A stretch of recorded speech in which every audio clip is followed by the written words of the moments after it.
everyone! Good evening! Kumusta po kayo? So ngayong araw, magluluto po tayo ng pritong yellowfin. So it costs 100 pesos only. So 'di ba? Budget friendly meal. O 'di ba? So saan ka pa? So guys, ito na po siya. Luto na po yung kabila. So atin po siyang ipi-flip or ililiskad.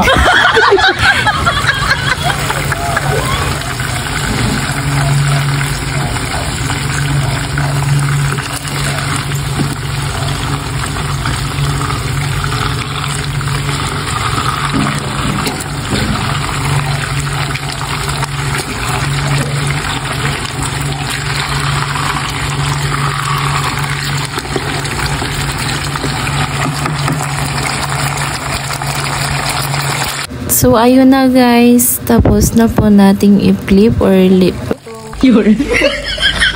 ibaliktad ang ating pritong isda. So, ngayon po, malapit na po ito para maluto.